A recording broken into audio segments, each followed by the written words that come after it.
केलेला आहे। सर्व विद्यार्थ्यांचं मनापासून मी अभिनंदन करतो, ज्यांनी अत्यंत मेहनत लावून ह्या सर्व कलाकृती ऐतिहासिक वास्तू साकारलेल्या आहेत।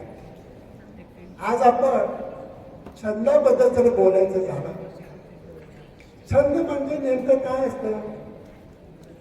आपल्याला बालपणामध्ये एखाद्या गोष्टीचा छंद लागलाच पाहिजे आणि तो असलाच पाहिजे। आज प्रत्येक विद्यार्थ्यांना तुम्ही जर बाहेर पाहिलं की कितीतरी मुलं रोज 10-20 रुपये चॉकलेट खाण्यासाठी खर्च करत आहेत, तर मला वाटतं की ही पैशाची बचत तुम्ही केली पाहिजे आणि त्याच्यातून एखादा चांगला छंद जोपासला पाहिजे। मी पण शालेय जीवनापासून इयत्ता ज्यावेळेला 4थीला होतो त्यावेळेला घरामध्ये जेव्हा साफसफाईमध्ये 2 ते 4 काळेपिटी मला पूर्वी भेटले। मग मी ते काय केलं, ते 4 काळेपिटी हे वेगवेगळ्या चित्राचे आहेत म्हणून ते पहिले एका पुट्ट्याला मी चिटकवले आणि मग नंतर मला असं वाटू लागलं की बाजारामध्ये वेगवेगळ्या दुकानामध्ये अनेक रंगीत वेगवेगळे चित्र असलेले काळेपिटी मिळतात। मग मला वाटू लागलं की आपण दिलेले पैसे जे आहेत त्यावेळेला 4 काळेपिटी यायचे 1 रुपयाला आणि आम्ही असे छोटे छोटे काळेपिटी गोळा करत गेलो आणि नंतर त्या वेगवेगळ्या काळेपिटीचे चित्र वेगवेगळ्या पुट्ट्यामध्ये लावायचं, असा तो एक छोटासा छंद मला चढला आणि तो सातत्यानं बहरत गेला आणि वाढत गेला। आज माझ्याजवळ 24,000 प्रकारचे वेगवेगळे काळेपिटी आहेत। आज जर आपण तुम्ही कोणत्याही किराणा दुकानात गेलं तर तुम्हाला जास्त माहीत असेल की चावी आणि सूर्यफूल हे जास्त प्रमाणामध्ये चित्र असलेले काळेपिटी दिसतात आणि जर तुम्ही बारीक लक्षातून जर पाहिलं तर अनेक प्रकारचे काळेपिटी आज सुद्धा सोलापूरमध्ये प्रत्येक वेगळ्या दुकानामध्ये तुम्हाला सहज 1 रुपयामध्ये मिळू शकते। तर दिसताना हे काही गोळा करण्याचा विषय आहे का असं वाटतं। ज्या वेळेला तुम्ही माझ्या घरी याल आणि हा संग्रह मी तुम्हाला एक दिवशी दाखवेन, जेव्हा आपल्या प्रसाराच्या वतीनं आपण आयोजित करूयात की काळेपिटीचा संग्रह कसा असतो, तर एकाच दालनामध्ये तुम्हाला 24,000 प्रकारचे काळेपिटी पाहता येते। तर याच्यातून मी हे गोळा करून गप्प बसलो नाही, ह्या आपण केलेल्या छंदाला न्याय देता आला पाहिजे। म्हणजे काय केलं पाहिजे, तर महाराष्ट्रामध्ये जे काही मोठे संग्रहक आहेत मी त्यांचा संपर्क केला, त्यांना मी प्रत्यक्ष जाऊन भेटलो आणि त्यांचे अनुभव ऐकून तसा मी गोळा करण्यासाठी प्रवास सुरू केला। मग ते जे संग्रहक होते वयानं वयोवृद्ध झालेले होते, तर त्यांना अलीकडचे काडीपेटी नवीन जे आलेले आहेत ते मिळत नव्हते आणि माझ्याकडे असलेली 10 मी त्यांना देणार आणि त्यांच्याकडे असलेली जुनी 1 काडीपेटी मी घेणार. म्हणजे असे 10,000 काडीपेटी मी त्यांना दिल्या आणि मला त्याच्या बदल्यात मिळाले 1,000 काडीपेटी. म्हणजे अनेक लोकांचा तुम्हाला मी गोळा करून सांगतो. याचा मला फायदा असा झाला, जे काडीपेटी मी कधी बघितले नव्हते आयुष्यामध्ये, जे स्वतंत्रपूर्व काळातले आहेत, तर तशा जुन्या काळाच्या काडीपेटी माझ्याकडे जमा होत गेल्या. मग आता या छंदाला कुठेतरी न्याय दिला पाहिजे. आपण हा संग्रह केलेला आहे, हे कुठेतरी म्हणजे बंद झालं पाहिजे, ह्याला काहीतरी एक गौरव मिळाला पाहिजे. म्हणून मी एका संस्थेच्या मार्फत एशिया बुक ऑफ रेकॉर्ड ह्या संस्थेला संपर्क केला आणि त्यांच्या प्रतिनिधीला सांगितलं की मी असा एक सोलापूरचा संग्रहक आहे आणि असं मी अनेक काडीपेटी गोळा केलेले आहेत आणि याच्याबद्दल ह्या छंदाला काहीतरी न्याय देता येतो का. आणि ज्या वेळेला त्यांची टीम सोलापूरला आली आणि मग त्यांनी म्हणलं की 24,000 हा आकडा भारताच्या संग्रहकाच्या आकड्यामध्ये फार कमी आहे. मला वाटत होतं की 24,000 म्हणजे फार आहे, परंतु आतापर्यंत जे मोठे रेकॉर्ड आहेत तर त्यांनी केलेली संख्या होती 1 ते 1.5 लाख काडीपेटी गोळा केलेली आहेत बरं का संग्रह. आणि मला वाटतं 24,000 म्हणजे माझाच मोठा संग्रह आहे. परंतु गंमत अशी झाली की हे जे 24,000 काडीपेटी होते ते 1 ते 1.5 लाख जे संग्रहकांना मागे टाकू शकले, याचं कारण असं की मी त्याला शिस्तबद्धता केली. त्यांना स्वतंत्रपूर्व काळाच्या मागं नेलं. जे 1947च्या अगोदरच्या काडीपेटी आहेत ते सगळे क्रमवार केले आणि त्याच्यातले डबल, टिबल, चौबल हे सगळ्या काडीपेटी बाजूला केल्या. त्याच्यामुळं एका व्यक्तीनं 1 लाख गोळा करून महत्त्व नाही, तर किती प्रकाराचे गोळा केलेले आहेत आणि कुठल्या वर्षापासून गोळा करायचा आहे ह्याला महत्त्व त्या संस्थेनं दिलं आणि मी एशिया रेकॉर्ड करू शकतो. तर असे आज मी जवळपास 40 प्रकारचे विविध छंद जोपासत आहे. दुसरा मला आवड निर्माण झाला छंद हे पोस्टाचे तिकीट गोळा करायचे. सोलापुरातल्या कुठल्याही रद्दी दुकानात तुम्ही जायचं आणि आडवेकरांना ओळखता का विचारायचं. ते म्हणणार दर सोमवारी आमच्याकडे चक्कर असते आणि आलेले तिकीटं गोळा करून ते ठेवलेले ते घेऊन जातात. तर रद्दीचे दुकानं जर तुमच्या परिसरात असतील, अर्थात आता प्रमाण त्याचं कमी झालेलं आहे कारण की आता पत्रव्यवहार बरेच लोकांनी बंद केलेला आहे. परंतु ज्या वेळेला मी गोळा करत होतो तर अनेक टपालं अनेक रद्दीमध्ये यायची आणि त्याला लावलेली तिकीट आहेत तर ही लोक मला काढून द्यायची आणि मग तो माझा संग्रह वाढत गेला. एवढंच नसेल तर विदेशातल्या लोकांनाही मी संपर्क करून तिकडलीही तिकीटं गोळा केली. असं जवळपास 180 देशाचे 72,000 पोस्टाचे तिकीटं माझ्याकडे संग्रहामध्ये आहेत. तर त्याच्यातली एक 100-200 आपण आज प्रदर्शनामध्ये मांडलेले आहेत. त्याच्यामध्ये जवळपास 200 मी वेगवेगळे थीम तयार केलेले आहेत. म्हणजे जर तुम्हाला एखादं तिकीट कुत्र्यावरचं बघायचं असेल तर जगातले सर्व कुत्र्याची तिकीटं त्या थीममध्ये तुम्हाला पाहायला मिळतील. एखादं जर फुलफाबरूचं तुम्हाला बघायचं असेल तर जगातले सगळे वेगवेगळे फुलफाबरू तिकिटाच्या स्वरूपात तुम्हाला पाहायला मिळतील. आणि आज वर जे प्रदर्शन लावलेलं आहे त्याच्यामध्ये वेगवेगळे प्रकारचे पक्षी तुम्हाला दिसतील. 200 किमान पक्षी त्या वर्षात तिकिटाच्या ह्याच्यामध्ये आहेत. 1-2च थीम वर दिलेले आहेत. तर असे जवळपास 180 देशाचे 72,000 तिकीटं गोळा केले आणि त्याचाही माझा एशिया रेकॉर्ड झालेला आहे. म्हणजे एखादा छंद एखाद्या व्यक्तीला किती मोठा करू शकतो त्याचं हे ज्वलंत उदाहरण आहे असं मला वाटतं. अजून 38 छंद बाकी आहेत. तर त्याच्यामध्ये नाणी गोळा केलेली आहेत, मोडी कागदपत्र गोळा केलेली आहेत, शस्त्र गोळा केलेले आहेत, वेगवेगळे लिहायचे दौत मी गोळा केलेले आहेत, वेगवेगळ्या प्रकारचे आणखीचे गोळा केलेले आहेत आणि वेगवेगळ्या प्रकारच्या काचेच्या बाटल्या सुद्धा माझ्याकडे 3,000 प्रकारच्या छोट्या काचेच्या बाटल्या गोळा केलेल्या आहेत. असे अनेक प्रकारचे छंद मी गोळा केलेला आहे. जर कधी शक्य असेल तर आपण वर्षाला एक छंद तिथं आपण प्रेझेंटेशन करू शकतो. म्हणजे तुम्हाला लक्षात येईल की नेमकं हा विषय तरी काय आहे. तर त्याचं सॅम्पल म्हणून काळेपेटी सुद्धा एक 5-50 वर प्रदर्शनामध्ये ठेवलेले आहेत. तेही तुम्ही जरूर बघावं. शिवकालीन पत्रांचा माझ्याकडे संग्रह आहे.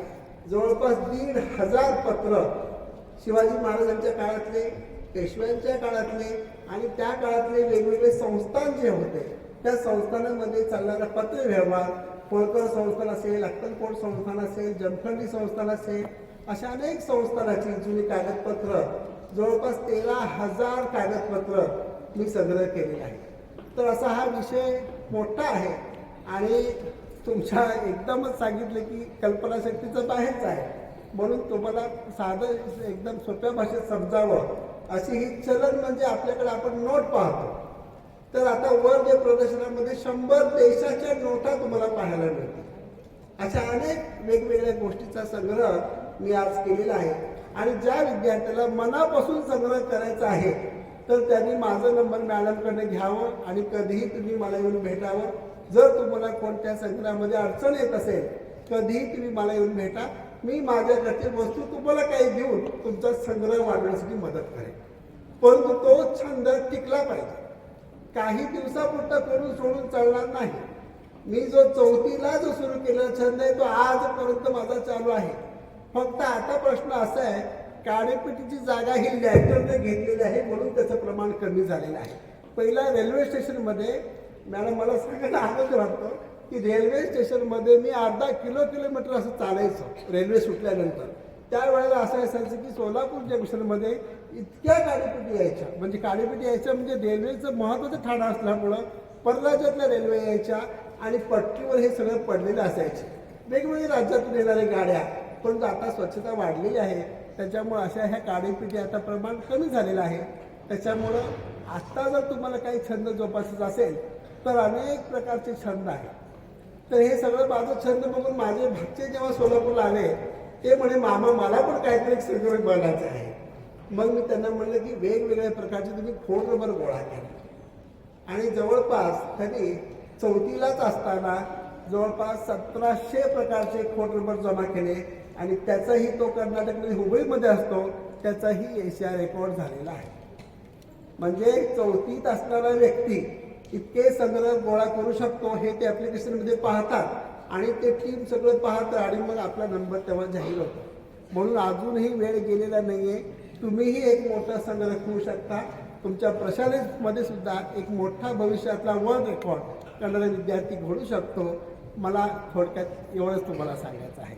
तर तुमचा अधिक न वेळ घेता मी माझ्या 2 शब्द मनोगतामध्ये 3 ते 4 संग्रहाचा उल्लेख केलेला आहे. इथे एवढंच बोलून थांबतो आणि मला इथं बोलवलं आणि बोलण्याची संधी दिली याबद्दल संस्थेचं मनपूर्वक आभार.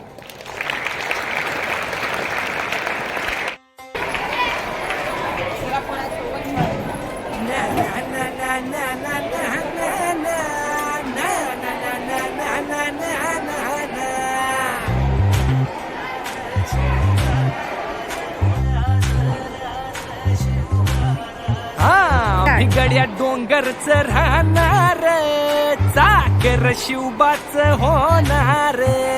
आम्ही गड्या डोंगरच राहणार, चाकर शिवबाच होणार.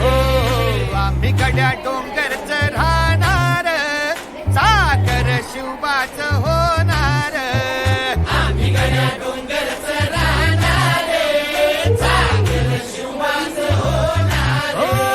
निशान भगवे भूवर फडके, शत्रूचे मग काळीच धडके. निशान भगवे भूवर फडके, शत्रूचे मग काळीच. निशान भगवे भूवर फडके, शत्रूचे मग काळीच धडके.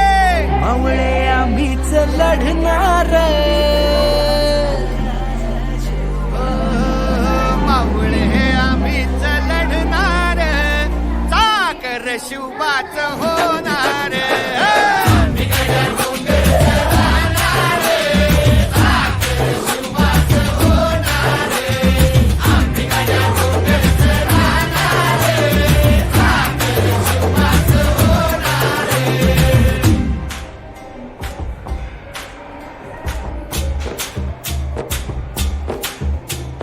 तानाजी होता वीरच मोठा, लढता लढता पडला पट्टा.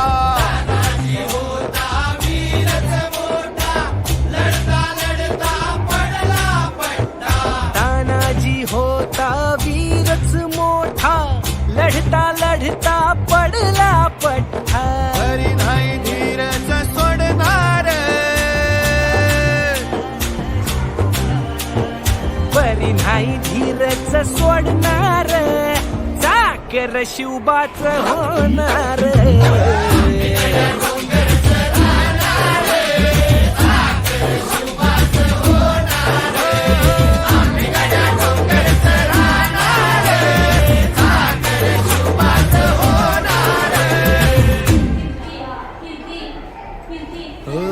संताजी धनाजी रणात दिसता शत्रुपळे प्रतिबिंब पाहता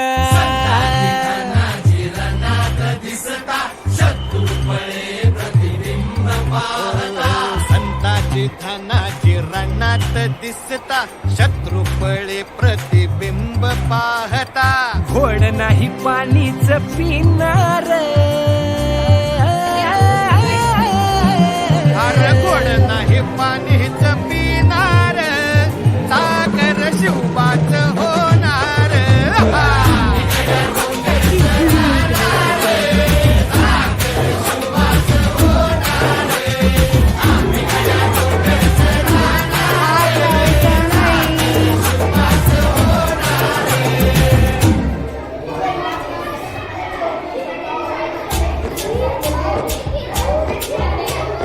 बाजीराव तो वीरच मोठा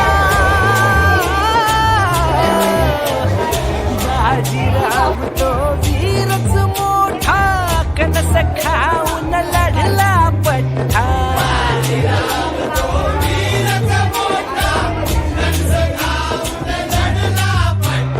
बाजीराव तो वीरच मोठा कणस खाऊन लढला पठ्ठा घोड तो दौडीत सोडणार ओ घोड तो दौडीत सोडणार सागर शिवबाच होणार